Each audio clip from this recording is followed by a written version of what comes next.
마차가 천천히 거대한 성문을 통과하여 움직였습니다. 성문을 지키던 천사가 우리에게 손을 흔들며 작별 인사를 했습니다. 성문을 통과하자 어머니가 다윗에게 말씀하셨습니다. 우리는 어린이 공예학교에 내려주세요. 내가 어머니께 물었습니다. 아이들이 보고 싶으신 겁니까? 그래. 나는 아이들을 돌보는 것이 언제나 즐겁단다. 그리고 이번 여행을 통해 정말 큰 기쁨을 얻었구나. 모두가 어머니와 같은 심정일 것입니다. 그러나 나만큼 이번 여정에 감동받은 사람도 없을 것입니다. 모든 것이 새롭고 경이로웠으며 결코 잊을 수 없는 경험이었습니다.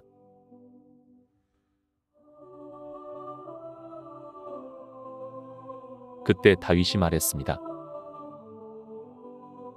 여기부터는 대로가 펼쳐지니 속력을 높이겠다. 다윗이 손을 뻗어 조종간을 조작하자 마차가 빛의 날개를 단 듯 빠르게 나아갔습니다. 눈 깜짝할 사이에 공예학교에 도착한 마차가 속도를 줄이고 공예관 앞에 멈췄습니다.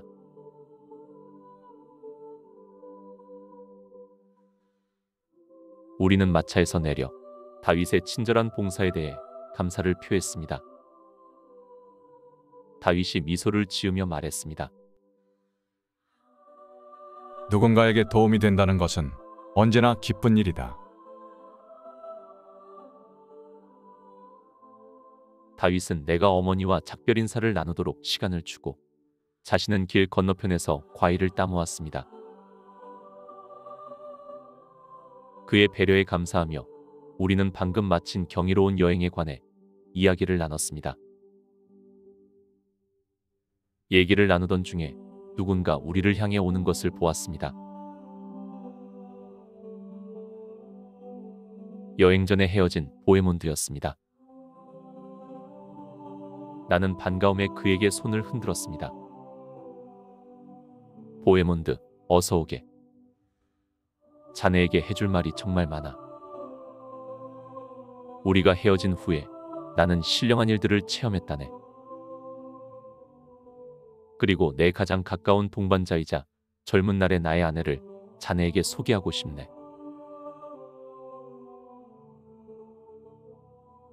그녀는 낙원의 외곽 지역에서 뜻깊은 봉사를 하고 있었다네. 제니브는 보헤몬드와 내가 가까운 친구 사이라는 것을 알고 매우 기뻐했습니다. 가족들과 인사를 나누고 보헤몬드가 말했습니다. 보자로 가는 여정은 언제 시작할 생각인가? 제니브도 만났으니 되도록 빨리 가고 싶네. 내 말에 제니브가 말했습니다. 원한다면 먼저 출발하세요. 나와 어머니, 메리도 대집회에 참석할 예정입니다. 집회 때 다시 만날 수 있을 거예요. 알겠소.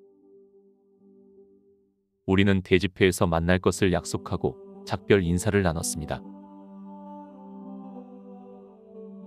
그리고 제니브가 나를 위해 다윗에게 당부하였습니다. 선지자들의 저택을 지날 때 요나님의 저택에 들러주실 수 있나요? 그러마. 나는 제니브가 얼마나 사려 깊은 사람인지 다시 한번 경탄하며 마차에 올랐습니다.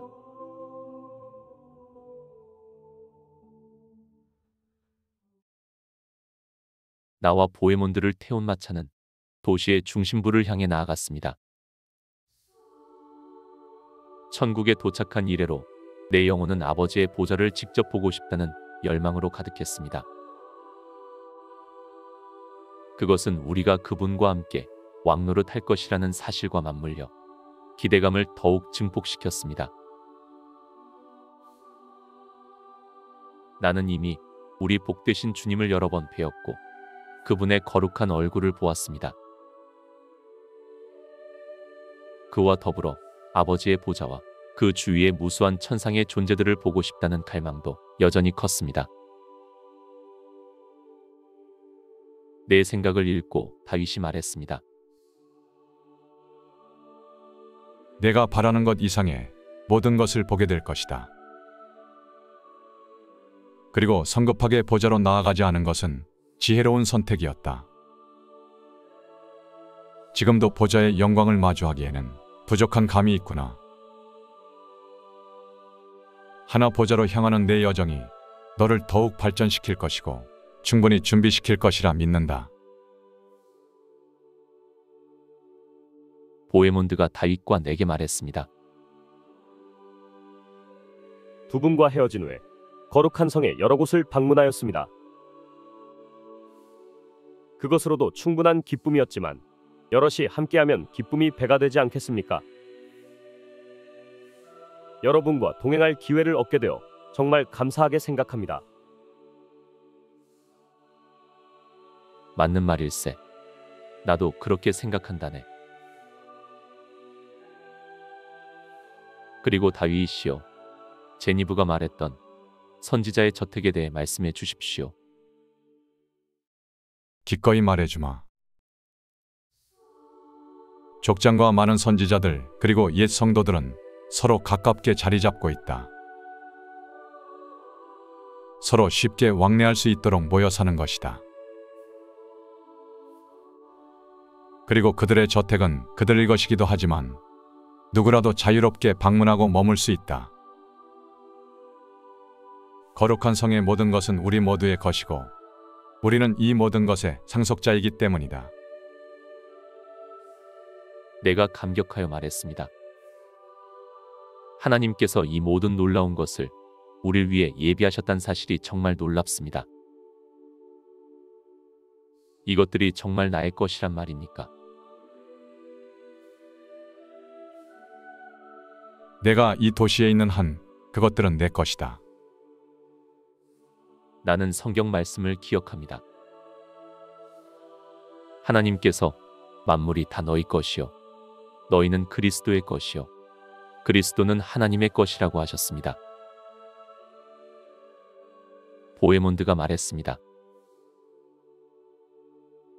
저는 저의 저택이 어떻게 생겼고 어디에 있는지 정말 궁금합니다. 아들아, 인내심을 갖거라. 하나님께서는 내가 가장 만족할 곳에 준비해 주실 것이다. 그리고 기억하거라. 너는 하나님의 왕국에서 무한한 특권을 가지며 거룩한 성과 낙원을 언제든지 오갈 수 있다. 이곳의 모든 것이 너를 영원히 만족시켜 줄 것이다. 도성의 다른 거리와 마찬가지로 우리가 달리는 이 길도 찬란하게 장식되어 있었습니다. 생명수 강의 한 지류가 길 한가운데로 흐르고 있었고 그 양옆으로 생명나무들이 자라고 있었습니다. 또한 내 눈을 의심할 정도로 아름다운 관목들이 무성했습니다. 지상에 이 천국의 영광을 담아낼 수 있는 카메라가 있을지 의구심이 들었습니다. 어린이 공예학교를 출발한 후로 우리는 말로 형용할 수 없을 정도로 빠른 속도로 달렸습니다. 보헤몬드와 헤어진 이후의 경험을 얘기하는 그 잠깐 사이에 우리는 수백 리를 지나쳤습니다. 어느 순간 마차의 속도가 느려졌습니다. 다윗이 말했습니다. 고대의 성도들이 거주하는 저택에 가까워지고 있다. 유대 역사에 익숙하다면 이곳 거주자들의 이름이 낯설지 않을 것이다. 다윗의 말대로였습니다. 저택의 문과 현관의 기둥, 그리고 여러 장소에 구약시대를 살았던 하나님의 성도들의 이름이 새겨져 있었습니다. 소리내어 부르는 것만으로도 가슴을 뛰게 하는 이름들이었습니다. 이곳의 거주자들은 항상 새로운 도착자들과 오래된 친구들을 기쁘게 환영한다.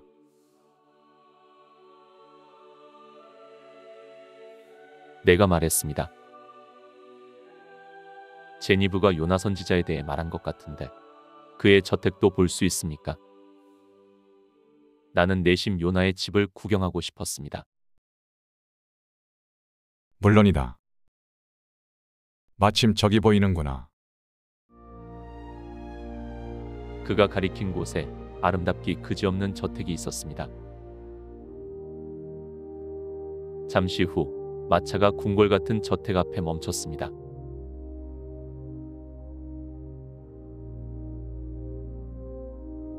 보헤몬드가 요나의 이름을 발견하고 소리쳤습니다. 저기 요나 선지자의 이름이 보입니다. 정말 그분이 맞습니까? 성경에 나오는 그 요나 선지자가 맞다. 사랑하는 형제들의 방문을 위해 그가 저택에 있기를 바란다. 우리는 마차에서 내려 다윗을 따라 저택 문으로 걸어갔습니다. 천국에는 초인종이 없습니다. 이곳에서는 누구나 환영받기 때문입니다. 다른 성도의 저택에 들어가기 위해 굳이 허락을 구할 필요가 없었습니다. 천국에는 영원한 형제애가 있으며 모든 것이 공유된다는 점에서 지상과는 사뭇 다른 삶을 살았습니다.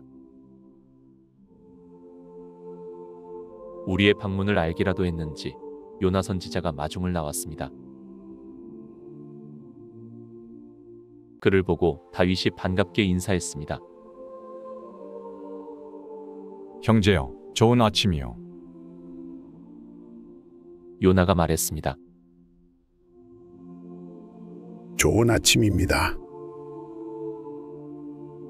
다윗 왕, 당신의 방문은 언제나 날 기쁘게 합니다. 헌데 이 형제들은 누구인가요? 최근에 도착한 형제들이요. 소디 형제는 유대 혈통을 가진 그리스인으로 후에 스칸디나비아로 이주하여 그곳에서 살다 왔고, 이쪽은 북러시아에서 온 보헤몬드요. 다윗의 설명에 요나가 환한 미소로 우리를 맞아주었습니다. 사랑하는 형제들이여, 환영합니다. 요나는 우리를 아름답게 꾸며진 응접실로 안내했습니다. 나는 주위를 둘러보며 지상에서 예수님이 하신 말씀을 떠올렸습니다. 내가 너희를 위하여 처소를 예비하러 가노니. 아, 전능하신 하나님에 의해 예비된 이 많은 저택들. 나는 감탄하며 속으로 생각했습니다. 하나님께서는 우리의 기쁨과 풍요로움을 위해 지상의 온갖 종류의 향기로운 꽃과 관목을 만드셨습니다. 지상에서도 그러할진대 이곳에 천국 백성을 위해 마련하신 것은 또 얼마나 대단하겠습니까?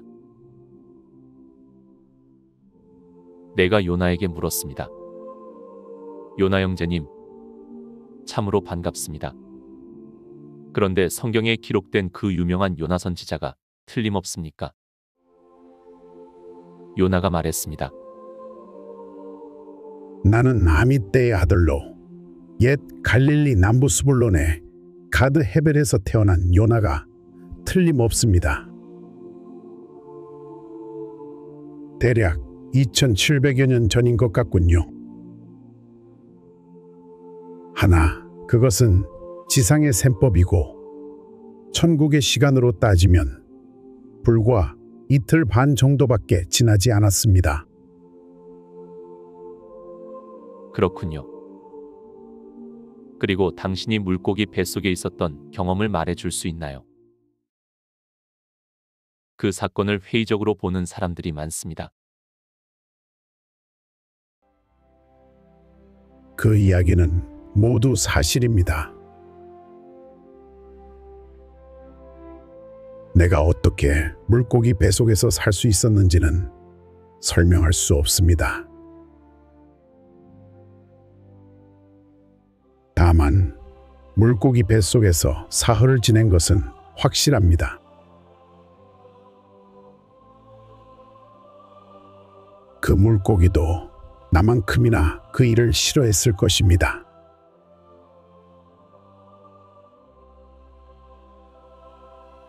나는 이 같은 질문을 수천 번도 더 받았습니다. 오래된 얘기지만 언제나 새롭고 변함없는 진리입니다. 왜냐하면 하나님의 손길이 내게 징벌을 내리는 동시에 구원을 베푸셨기 때문입니다. 내가 계속 불순종했다면 니느웨는 멸망했을 겁니다. 다행히 내가 회개하고 순종함으로 인해 그들은 구원을 받았습니다. 회의론자들이 뭐라고 하든 이 이야기는 사실입니다. 요나가 당시를 회상하며 말을 이었습니다. 모든 것이 기적이 아닐 수 없습니다. 그 기적 뒤에는 어느 도시에서도 경험하지 못한 큰 부흥이 일어났습니다. 나의 징벌과 회개는 니느웨 사람들에게 하나의 표적이 되었고 마침내 그들이 회개하였으므로 하나님께서 자비를 베푸셨습니다. 많은 니느웨 사람들이 구원받아 천국에 왔습니다. 과분하게도 하나님은 내게도 자비를 베푸셔서 이곳에 있을 수 있게 되었습니다. 요나 선지자여, 당신이 지상에 내려가서 그 이야기를 조롱하며 하나님 말씀을 비웃는 사람들에게 당신의 경험을 전할 수 있다면 얼마나 좋을까요? 그렇다고 달라지는 것은 없을 겁니다. 어디나 멸망을 자초하는 자들이 있으니까요. 그동안 지상에서 크고 신비한 일들이 수없이 일어났고 앞으로도 그럴 것입니다. 그중 어떤 것은 너무도 기이해서 사람들이 계속해서 의심하며 비웃을 겁니다. 하지만 진실은 변하지 않습니다. 정말 그렇습니다. 나는 2개의 머리를 가지고 태어난 아이와 동물을 본 적이 있습니다. 그건 역시 하나님의 법칙이 적용된 것이라고 생각합니다. 그런데 세상 사람들은 기이한 일이 일어나면 그것을 기적이라고 부르면서도 동시에 조롱하고 부인합니다. 그럼에도 우리는 하나님의 말씀이 진리임을 항상 믿어왔습니다. 오늘 당신을 만나 직접 이야기를 들을 수 있어서 정말 기쁩니다. 주님께서도 800년이 지난 후에 당신을 그분의 죽음과 부활의 표적이라고 말씀하셨습니다. 맞습니다. 우리 주님이 활동하셨던 시대에도 회의론자들이 많았습니다. 그들은 마지막 심판날에 니느웨 사람들과 함께 서게 될 것입니다. 그때 니느웨 사람들이 그들을 향해 증언할 것입니다. 오늘날에도 마찬가지입니다. 우리 주님 시대의 사람들보다 훨씬 더 많은 빛을 받은 자들이 여전히 하나님의 말씀을 조롱하고 있습니다.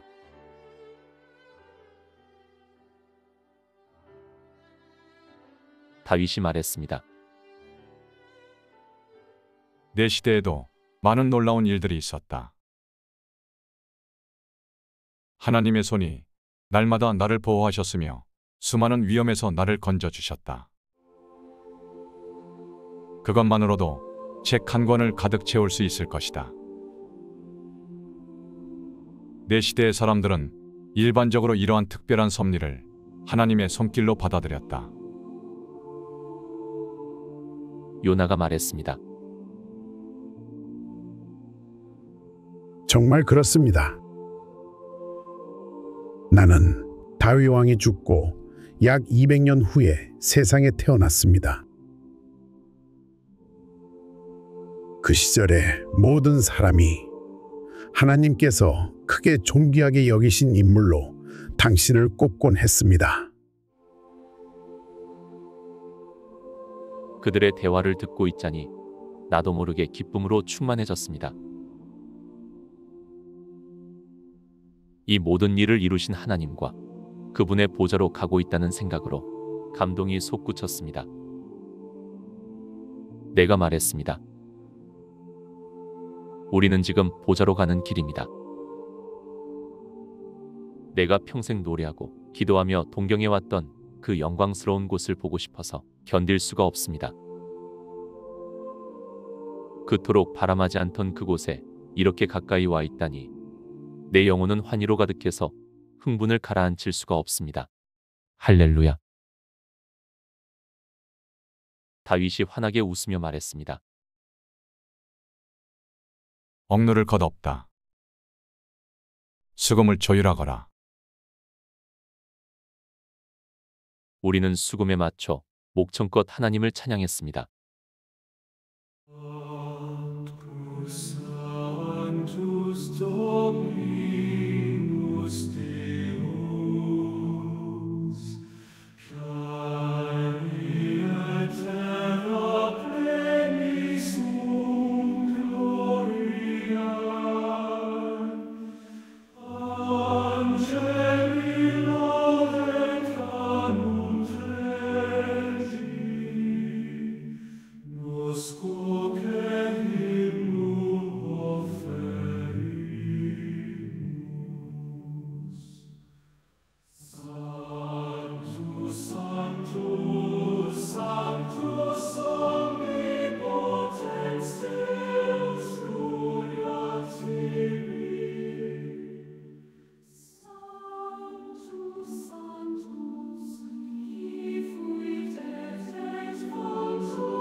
찬양을 마치고 내가 기쁨에 겨워 말했습니다. 우리는 지금 천국에 있습니다. 그리고 요나 선지자의 저택에서 그를 만나고 있으며 하나님의 보좌 가까이에 있습니다. 이 어찌 놀랍지 않습니까? 요나가 말했습니다. 그렇습니다. 더욱이 나의 시대로부터 3000년 후에 세상에 살았던 사랑하는 형제들을 만나니 기쁘기 한량없습니다. 하나님께 감사와 찬양을 멈출 수가 없군요. 우리는 다시 바닥에 얼굴을 대고 하나님께 경배의 찬양을 드렸습니다.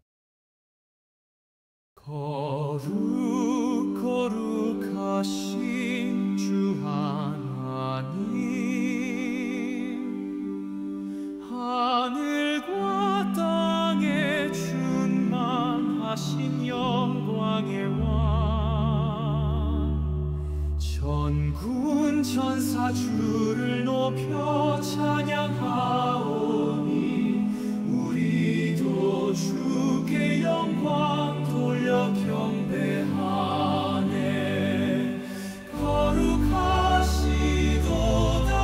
거룩하시도다 전능하신 주 하나님 영광 받으소서.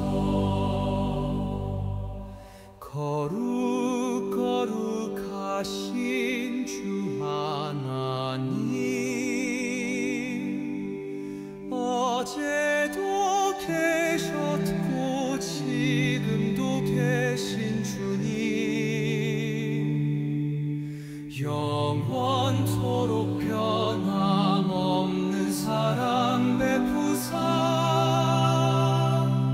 우리의 찬송 기쁘게 받아주소서.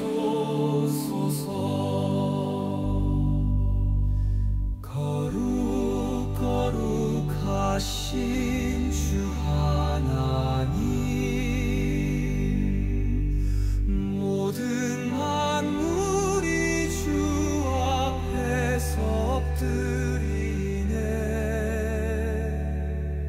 의와 진리 빛 가운데 다스리시는 주 하나님을 영원히 찬양하리.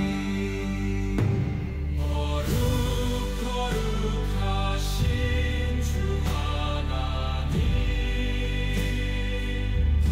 모든 만물이 주 앞에서 엎드리네. 의와 진리 빛 가운데 다스리시는 주 하나님을 영원히 찬양하리.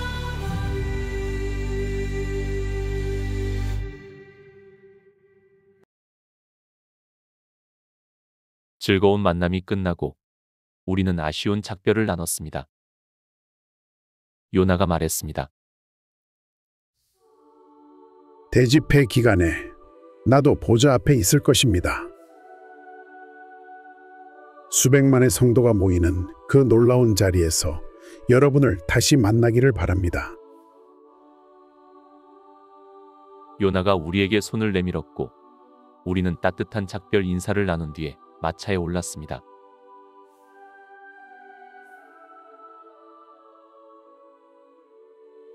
마차가 출발하고 처음 보는 거리 풍경에 내가 다윗에게 물었습니다.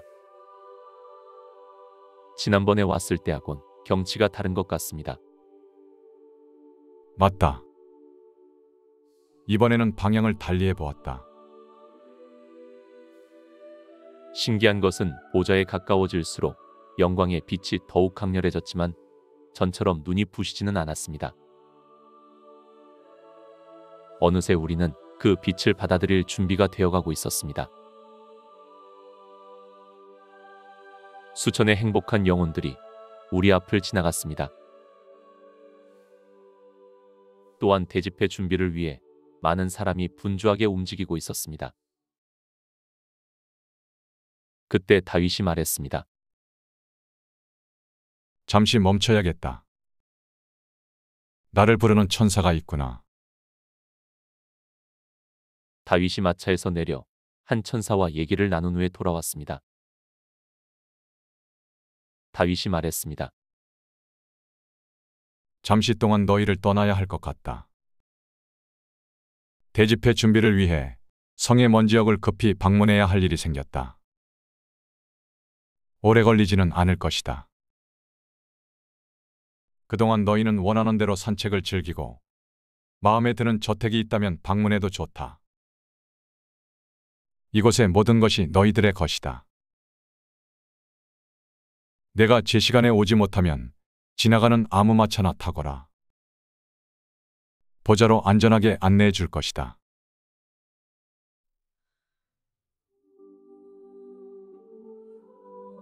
나와 보헤몬드가 마차에서 내리자 다윗이 사랑스러운 작별 인사와 함께 손을 흔들어 보이고 사라졌습니다.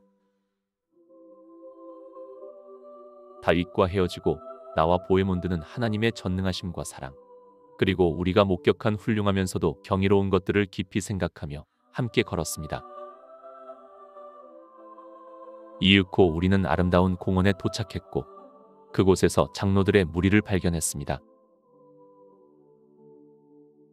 아브라함과 모세, 여호수아와 이사야, 베드로와 요한, 바울 등 많은 이들이 있었습니다.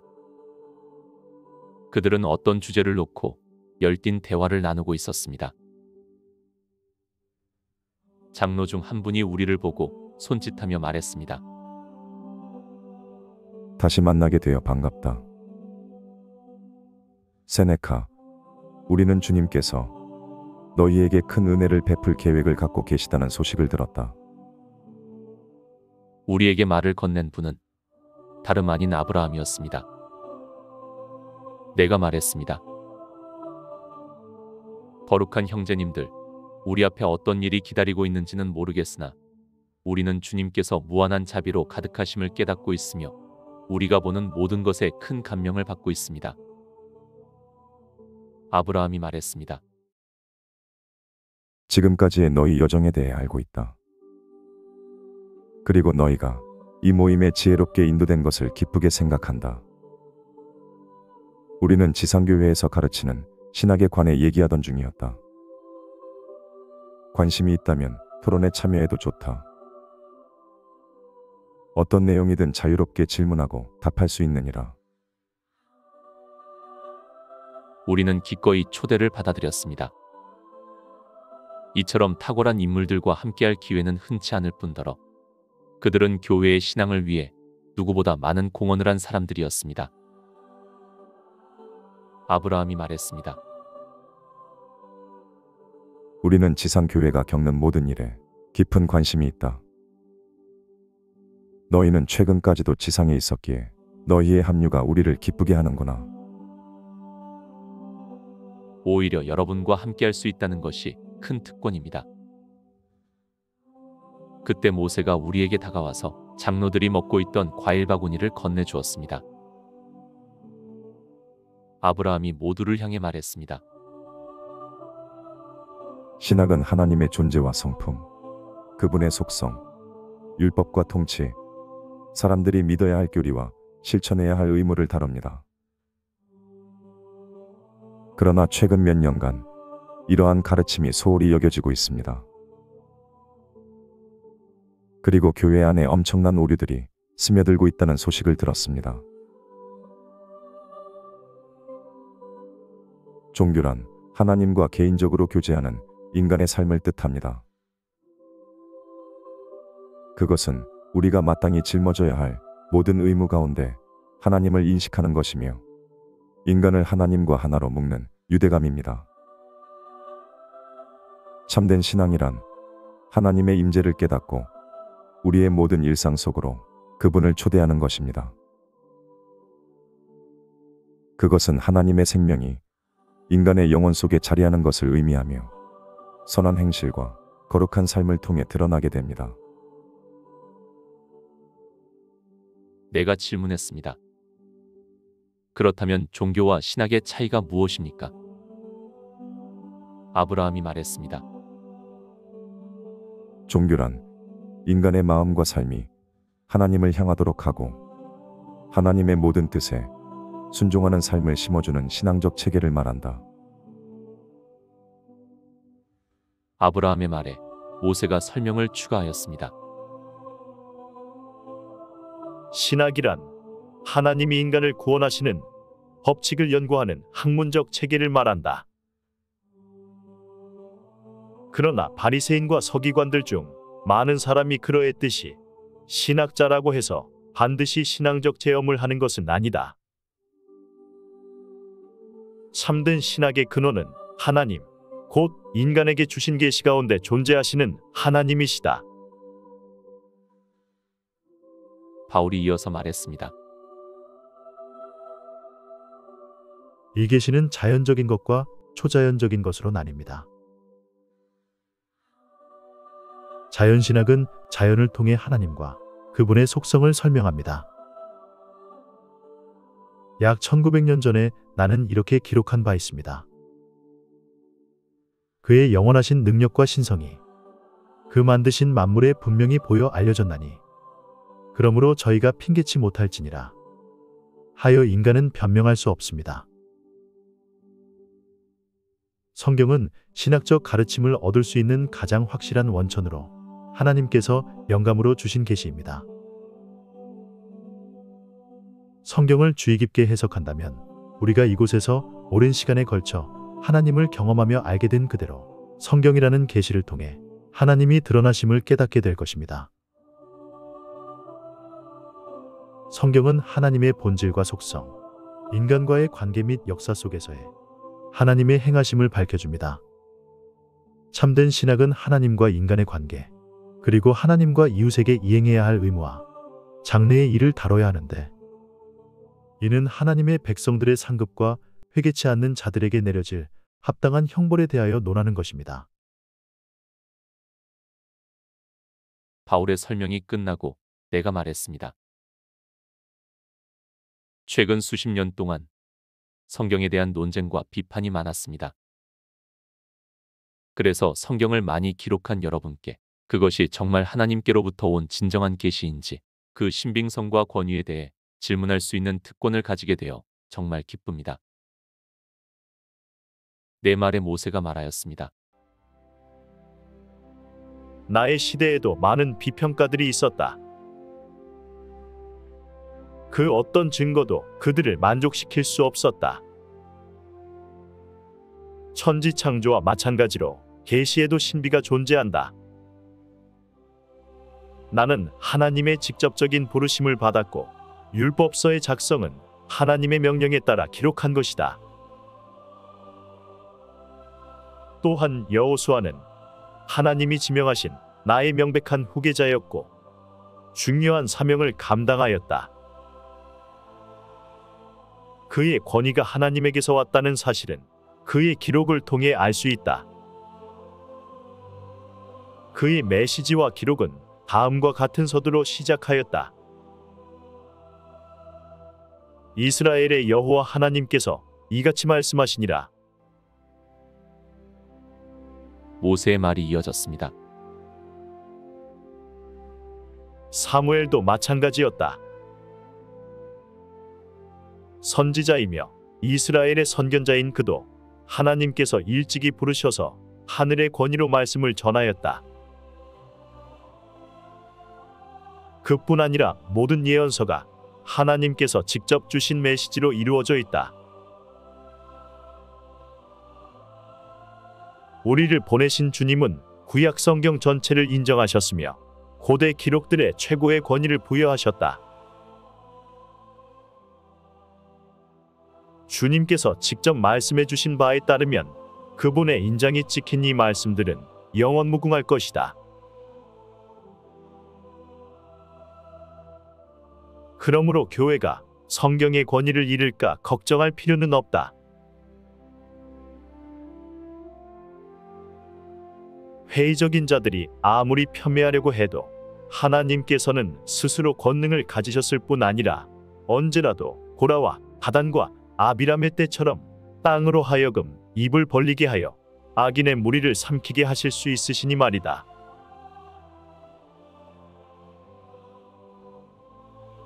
바울이 덧붙여 말했습니다. 우리 주님께서는 율법과 선지자의 모든 말씀을 하나도 빠짐없이 인정하셨으며 모세가 기록한 율법을 유대인이 대대로 지켜 행하도록 명하셨습니다.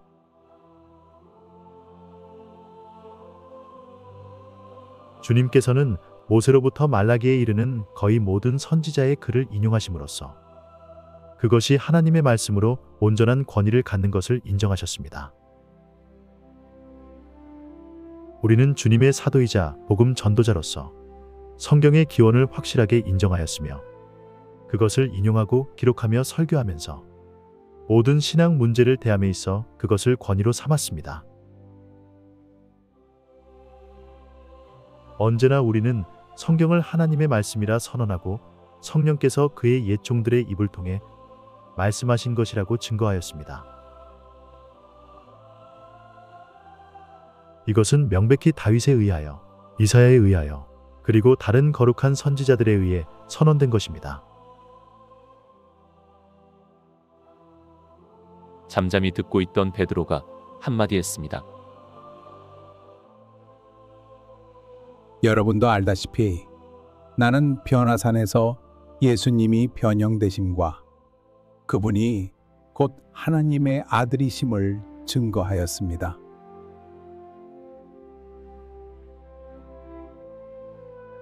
또한 서신을 통해 성경이 가장 확실한 예언의 말씀이고 성경이 온전하게 증거하는 분이 바로 예수 그리스도임을 강력하게 선언하였습니다.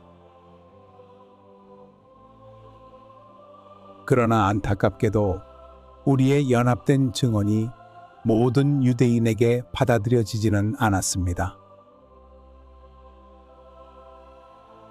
베드로의 말에 모두가 안타까운 듯 느리게 고개를 끄덕였습니다. 베드로의 말이 이어졌습니다. 신약 성경의 모든 기록이 하나님께서 주신 영감과 권위를 가지고 있다는 확실한 증거가 있습니다. 4명의 기자들이 쓴 복음서는 우리 주님의 눈앞에서 쓰였으며 주님이 승천하시고 수년이 지나서야 공개됐습니다. 주님은 우리 사도들에게 특별한 약속을 주셨는데 그것은 성령의 임재와 도우심이었습니다. 약속대로 진리의 영이 주님의 모든 가르침을 기억나게 하시고 또한 모든 것을 가르쳐 주셨습니다. 오래된 진리를 다시 떠올리게 하시고 하늘의 샘에서 새로운 진리를 가져오셔서 우리에게 전하심은 주님이 주신 특별한 기쁨이었습니다.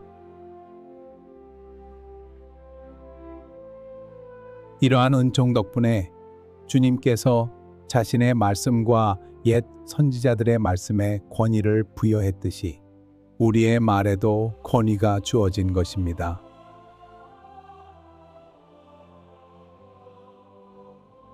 신약의 기자들은 항상 그것이 성령의 말씀임을 밝혔고 그들이 전하는 메시지를 하나님의 말씀으로 선포하였습니다. 그러므로 신약 성경의 모든 기록은 하나님으로부터 온 것이며 선하신 영을 담고 있습니다. 그리고 그분의 인장이 찍혀 있기에 영원히 지속될 것입니다.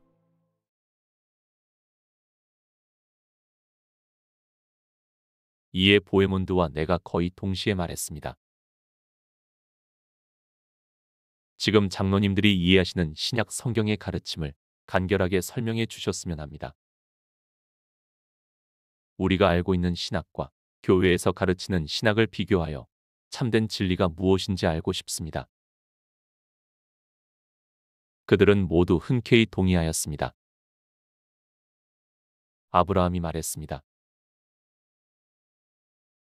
우리가 충분히 상의한 후에 내용을 요약하여 전해주겠다. 그동안 근처에서 열리는 찬양 예배에 참석하거나 보좌 부근의 공원을 방문하는 것도 좋겠구나. 그렇게 하겠습니다. 나와 보헤몬드는 그들의 친절과 배려에 감사를 표하고 지나가는 마차의 합승을 요청하였습니다. 선지자 이사야가 우리와 동행하길 원했고 우리는 감사로 그를 맞았습니다. 우리가 탄 마차의 운전자는 수천 명의 성도가 모여 있는 장소에 우리를 내려줬습니다. 그곳은 야외 예배장으로 보였습니다. 넓이는 10에서 12에이커 정도로 보였고 중앙의 높은 곳에 오케스트라가 있었습니다. 오케스트라 주변을 원형 좌석이 둘러싸고 있었는데 수많은 수금과 음성이 어우러진 천상의 멜로디가 그곳에 모인 거대한 회중을 감동하게 했습니다. 그들 중에는 다윗도 있었습니다. 그의 수금과 노랫소리는 어느 때보다 감미롭게 들렸습니다. 초대교회의 많은 신앙의 아버지들이 그곳에 있었고 박해와 순교를 당한 성도들의 모습도 보였습니다. 그들의 얼굴은 특별한 기쁨으로 빛나고 있었고 그들의 말은 향기로운 기름처럼 회중의 머리 위로 떨어져 내렸습니다. 바돌로메의 제안으로 모두는 무릎을 꿇고 한 마음과 한 목소리로 하나님께 영광을 돌렸습니다.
회중을 향해 여러 개의 짧은 설교가 선포되었습니다.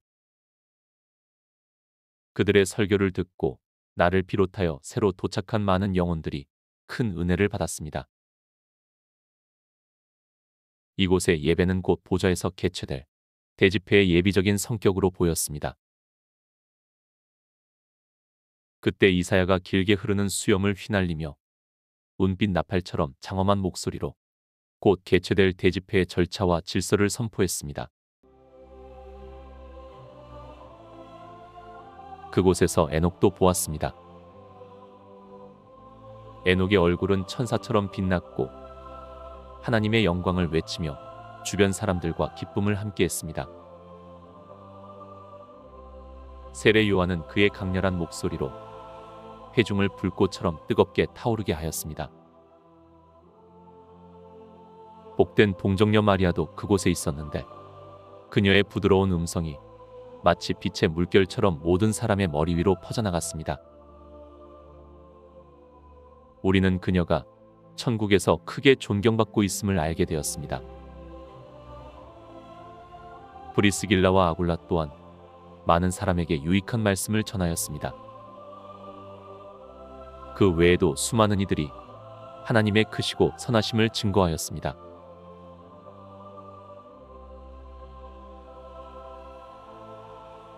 마침내 예배의 끝이 이르렀고 온 회중이 일어나 한마음 한뜻으로 우리를 십자가 보혈로 구속하신 주님을 찬양하는 송영을 불렀습니다. 주님을 당하신 너는야 지극히 높고 선하시다. 그가 전에 피로 각 족속과 방언과 백성과 나라 가운데서 우리를 구속하셨습니다.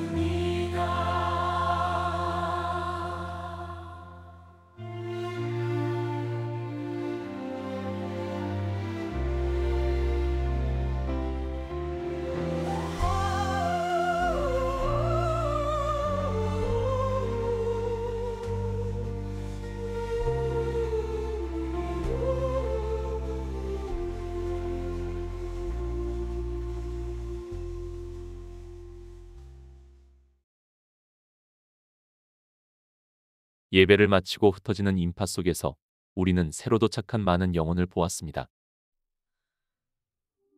그 중에는 내가 잘 아는 지인들도 있었습니다. 이곳에서 그들을 만난 기쁨이 얼마나 큰지 말로 표현할 수 없을 정도였습니다. 짧다면 짧은 나의 천국 경험을 바탕으로 그들에게 천국의 지식을 전할 수 있다는 생각에 가슴이 벅찼습니다. 내가 그랬듯이 천국의 지식은 그들에게 큰 도움이 될 것입니다. 그들은 하나님을 향한 경외감과 감사로 충만하여 감정을 억누르지 못하는 것 같았습니다. 사실 우리 모두가 그랬습니다. 하나님의 영광 가운데에 있고 그분의 복된 형상을 입었으며 오랜 세월 기다려온 사랑하는 이들과의 재회를 경험하는 순간이었기에 다른 감정을 가질 수가 없었습니다. 우리는 넓게 가지를 퍼뜨린 아름다운 나무 아래로 갔습니다.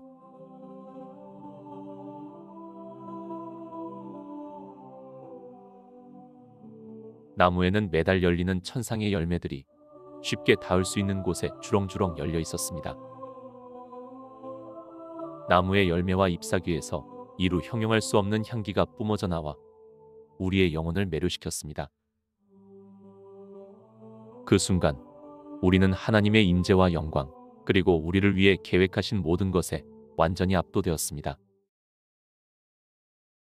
나는 친구들에게 하나님께 감사를 올리자고 제안했고 모두는 즉시 얼굴을 땅에 대고 경배를 드렸습니다. 하나님 찬양 위대하신 사랑의 창조주 지극히 높은 곳에 있는 모든 피조물들아 주를 찬양하라. 주를 찬양하라. 낮은 곳에 있는 공등의 군대들아 주를 찬양하라. 성부와 성자와 성령을 찬양하라. 성부와 성자와 성령을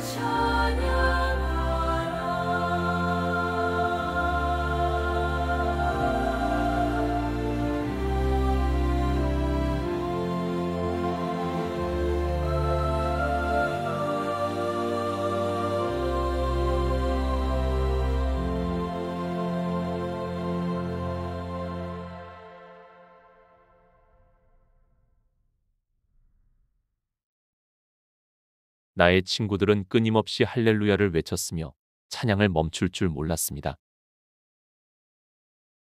마음껏 찬양한 후에 내가 물었습니다. 여보게들, 혹시 이곳을 떠나 지상의 옛집으로 돌아가고 싶은 사람이 있는가? 그러자 한 오랜 친구가 일어나 나의 손을 꼭 붙잡고 말했습니다. 그런 소리 말게. 세상은 그저 요람이었을 뿐 이곳이 진짜 집일세. 하나님을 찬양할지어다. 그 친구와 나는 서로를 마주보며 환하게 웃었습니다. 우리는 그간에 못 나눴던 얘기를 나눴습니다. 그들은 내가 세상을 떠난 후에 일어난 일들을 얘기해 주었습니다. 그들의 말을 듣고 있자니 마치 지상에 내려가 옛날 집의 식탁에 앉아있는 느낌이 들었습니다. 내가 감정에 복받쳐 외쳤습니다. 오, 스칸디나비아여. 내가 양자로 삼았던 나의 민족이여. 너희가 모두 이곳에 와서 영적인 속박과 형식에서 벗어날 수 있다면 나는 더욱 큰 소리로 하나님을 찬양할 것이다. 내가 친구들에게 말했습니다. 만약 그들이 자네들의 육신을 장사 지내면서 자네들이 이 영광스러운 자리에 있는 것을 볼 수 있다면, 또 나와 이렇게 생명나무 아래에서 사랑스러운 교제를 나누고 있는 모습을 볼 수 있다면 그들은 하늘을 우러러 이렇게 외쳤을 것이네. 내게 비둘기 같이 날개가 있다면 날아가서 편히 쉬리로다. 순교자 스데반이 하늘이 열리는 것을 보며 하나님의 아들께서 모든 자녀를 위해 준비하신 영광을 본 것처럼 그들이 그 장면을 목도할 수 있다면, 그들의 눈이 미래를 가리는 휘장을 꿰뚫어 볼 수 있다면, 만약 그들이 예언적인 계시로 이 영광을 직접 볼 수 있다면, 우리가 방금 들은 천상의 멜로디와 바울이 셋째 하늘로 이끌려가 들었던 그 선율을 경험할 수 있다면, 그들은 주저하지 않고 말할 것이네. 내게 죽는 것이 유익하다고 말이네. 그리고 나는 십자가에서 죽고 내 안에 임재하신 그리스도의 영이 사신다는 의미를 더욱 실체적으로 느낄 것일세. 보헤몬드가 말했습니다.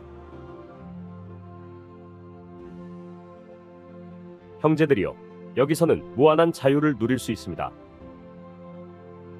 원하는 만큼 나무에서 열매를 따먹고 가고 싶은 곳은 어디든 가십시오. 보이는 모든 것을 즐기십시오. 모든 것이 당신들의 것이며 당신들은 그리스도의 것이고 그리스도는 하나님의 것입니다. 그러니 서두를 필요 없습니다. 영혼의 시간이 여러분에게 주어졌으니까요. 잠시 후 우리는 사랑스러운 교제를 마치고 작별 인사를 나눴습니다. 내가 말했습니다. 나와 보헤몬드는 장로님들과 약속이 있네. 나중에 보좌에서 열리는 대집회에서 다시 만나면 정말 기쁠 것 같네. 친구들과 헤어진 우리는 곧장 장로들이 있는 곳으로 갔습니다. 그들은 약속대로 우리에게 요약본을 주며 말했습니다. 이것을 신중히 연구하고 너희 자신을 이 말씀과 비교해 보거라. 예, 감사합니다. 우리는 그들의 큰 친절에 감사하며 작별 인사를 건넸습니다. 곧 보좌에서 다시 뵙기를 바랍니다. 아브라함이 미소를 지으며 말했습니다. 물론이다. 우리는 반드시 그곳에 있을 것이다. 그 집회는 절대 놓칠 수 없는 중요한 순간이니라. 장로들과 헤어진 우리는 조용한 곳에서 요약본을 훑어볼 요량으로 아름다운 수풀이 우거진 숲으로 갔습니다. 그곳에는 수많은 나무가 가지를 늘어뜨린 채 원 모양의 군집을 이루고 있었습니다. 그곳에는 눈부시게 아름다운 옷을 입은 두 천사가 먼저 와 있었습니다. 두 천사가 우리의 머리에 손을 얹고 말했습니다. 하나님의 이름으로 당신을 환영합니다. 그런데 손에 들고 있는 것이 무엇입니까? 내가 말했습니다. 장로님들이 주신 두루마리입니다. 그렇다면 이 숲에 잘 오셨습니다. 이곳의 나뭇잎 향기가 두루마리를 연구할 때 깨달음의 은혜를 더해줄 것입니다. 그 순간 천사들은 온데간데 없이 사라졌습니다. 우리가 경이로움을 느끼며 주위를 둘러보았지만 어디에서도 그들을 찾을 수 없었습니다. 보헤몬드와 나는 장로들이 준 두루마리를 읽고 또 읽었습니다. 그 안에 담긴 거룩한 진리를 깨닫는 것이 참으로 즐거웠습니다. 보헤몬드가 감격하여 말했습니다. 보헤미아의 형제들에게도 이 두루마리가 전해졌다면 얼마나 좋았을까. 오스트리아 제국을 비롯해서 여러 곳에 흩어진 형제들이 이 말씀을 접하면 정말 기쁠 것이네. 내가 말했습니다. 나도 같은 생각을 하고 있었네. 스칸디나비아의 백성들뿐만 아니라 미국과 영국의 교회가 이 정통 신학의 원칙을 연구할 수 있다면 최근에 근거 없는 비판을 통해 교회에 스며든 신앙적 오류와 왜곡을 바로잡을 수 있을 텐데 말일세. 이 두루마리를 잘 보관해야겠네.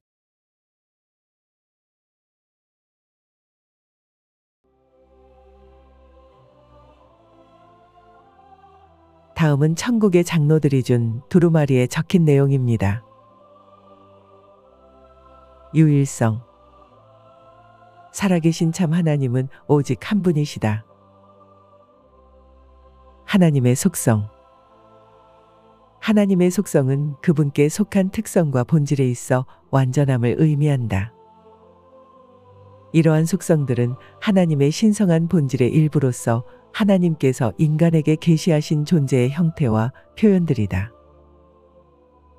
하나님의 속성은 자연적 속성과 도덕적 속성으로 나뉜다.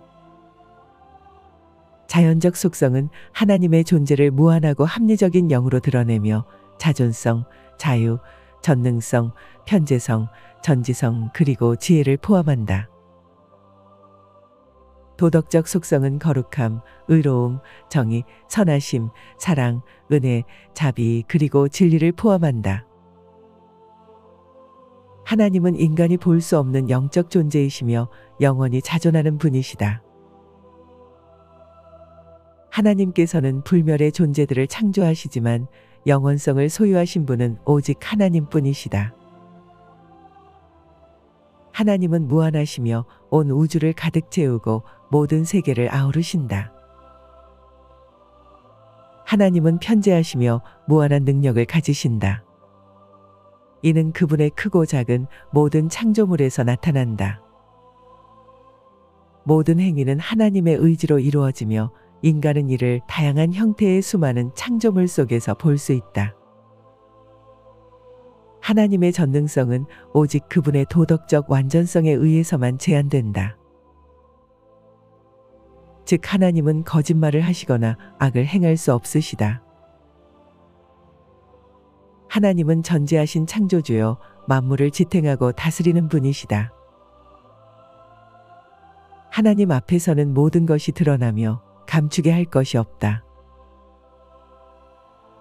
하나님의 지혜는 무한하여 모든 지식을 포괄하며 어떤 피조물에게도 의존하지 않으신다. 우리는 하나님께 새로운 것을 알려드릴 수 없으며 하나님은 과거, 현재, 미래의 모든 것을 완벽하고 절대적인 지식으로 이해하고 계신다. 인간은 분석을 통해 사물의 본질을 이해하지만 하나님께서는 분석 없이도 모든 본질을 아신다. 하나님의 예지는 절대적이다. 하나님의 예지가 어떻게 인간의 자유의지 및 도덕적 책임과 조화를 이룰 수 있는가는 인간에게는 풀기 어려운 신비이다. 하나 성경은 이 두 가지를 분명하게 가르치고 있으며 그것을 믿음으로 수용할 수 있다. 지상의 일부 교회는 인간의 도덕적 자유를 부인하기도 했으며 어떤 이들은 하나님의 전지성이 마치 전능성과 같이 특정한 상황에서 피조물이 행할 일을 미리 아시지 않는다고 주장한다. 그러나 하나님의 예지는 인간의 행동을 강요하지 않으며 어떤 방식으로도 인간의 자유를 제한하지 않는다. 따라서 하나님은 자신의 형상대로 인간을 창조하시고 자유로운 도덕적 존재로 만드셨다. 하나님은 무한한 지혜를 가지시며 그분의 목적을 이루는데 항상 최선의 방법과 수단을 사용하신다. 창조와 섭리를 통해 하나님의 지혜가 드러나며 그분의 지혜와 작품은 서로를 확증한다. 하나님의 지혜 가운데 가장 높은 차원성을 갖는 것은 인간의 구속 계획이다. 이것은 예수 그리스도를 믿는 자를 의롭게 하시는 하나님의 공의 문제를 해결해 준다. 하나님의 완전한 선은 모든 인류를 향한 자비로운 사랑으로 나타나며 인류를 위한 섭리를 통해 그분의 선하심이 증명된다.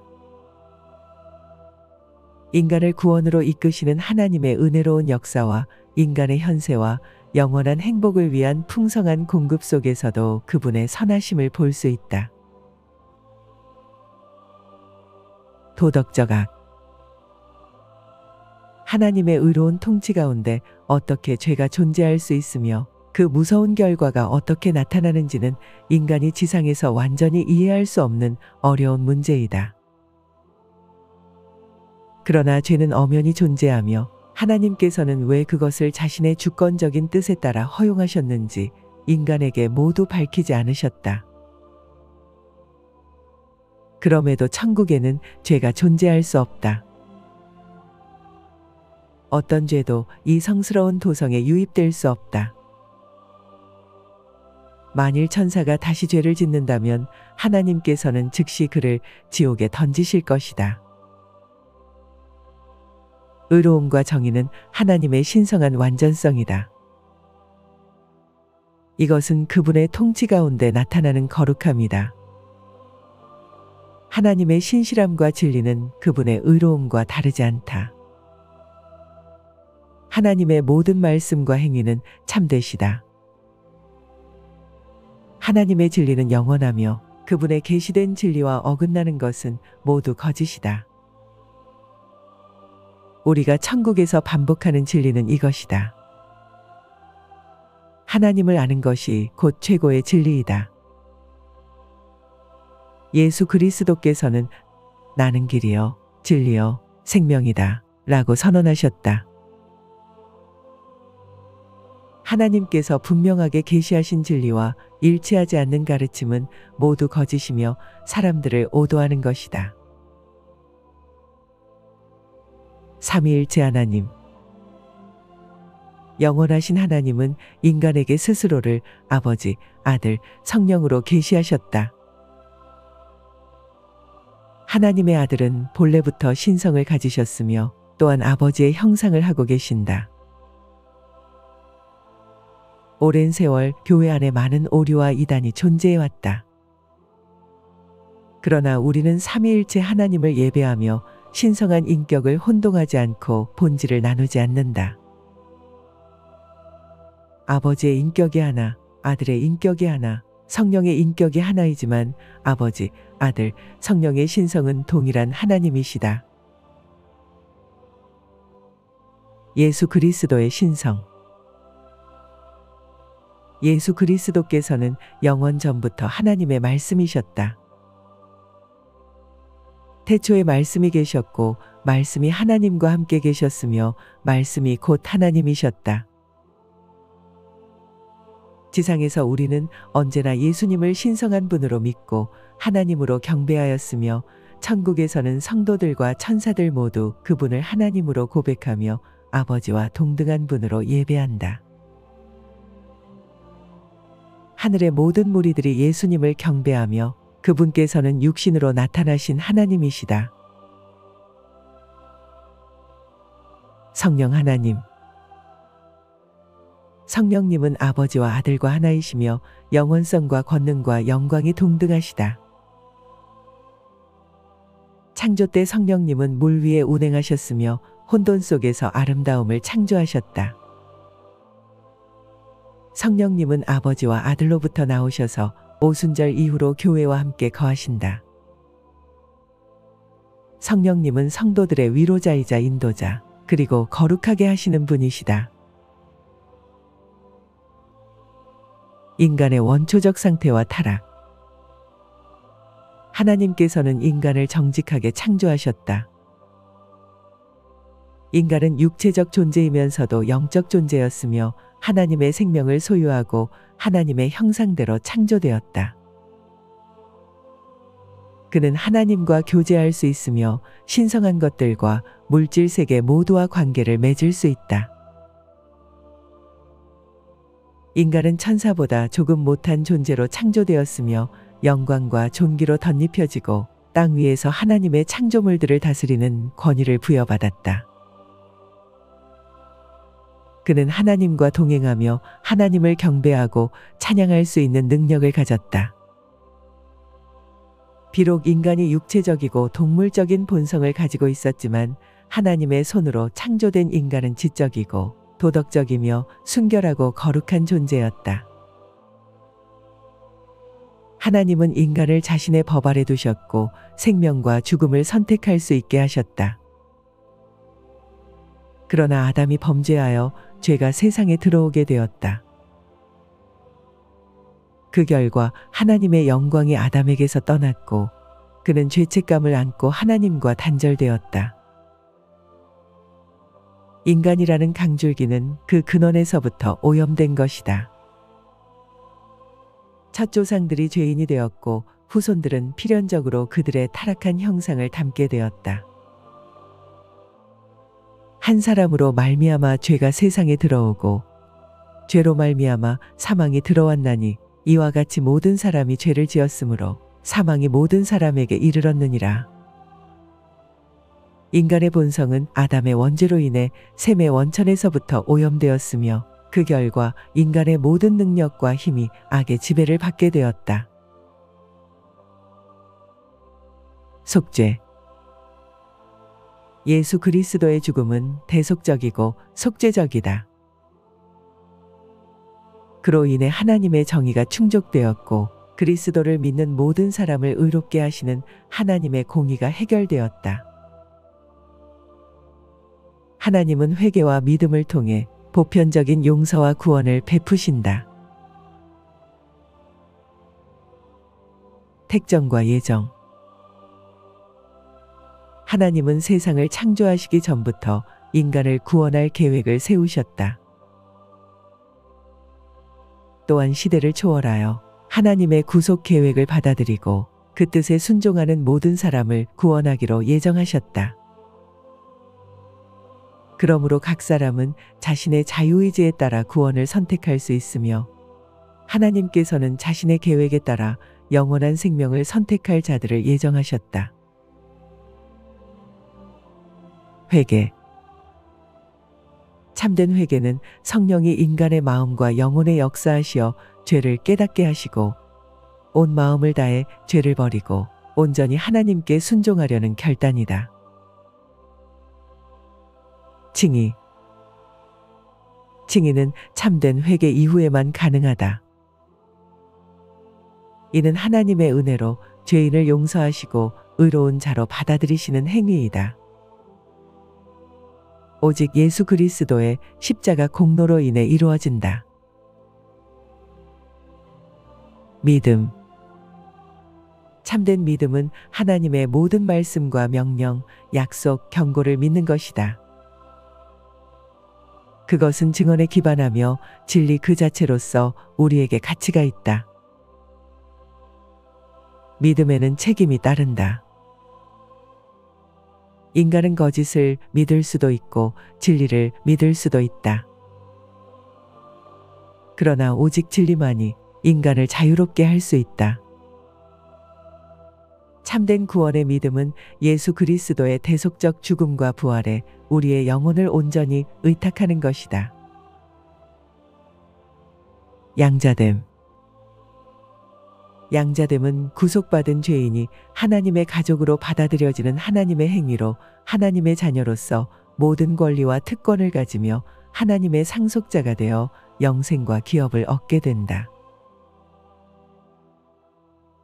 거듭남. 거듭남은 하나님께서 인간의 영혼 안에서 이루시는 강력한 변화로 영원한 생명을 부여하시고 하나님의 형상으로 새롭게 하시는 것이다. 이 변화는 성령의 역사로 인해 일어나며 인간으로 하여금 죄를 깨닫게 하시고 회개와 믿음으로 나아갈 수 있도록 인도하신다. 그 결과 그는 위로부터 새롭게 태어나며 영원한 생명을 하나님의 선물로 받게 된다.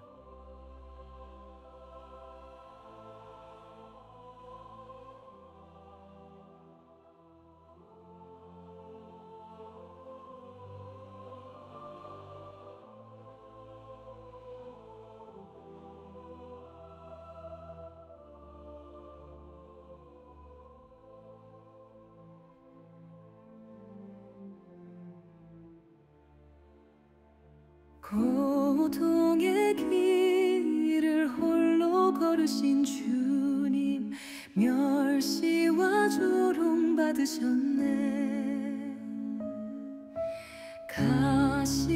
가시면류관 쓰신 어린 양, 우릴 위해 피 흘리셨네.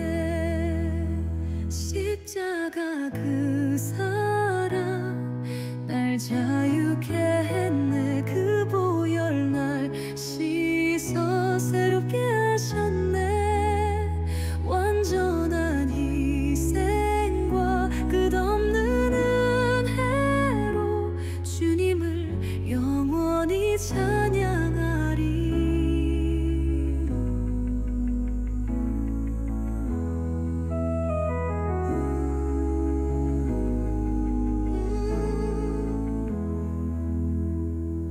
어둠이 덮인 갈보리 언덕, 주님 마지막 숨을 쉬셨네.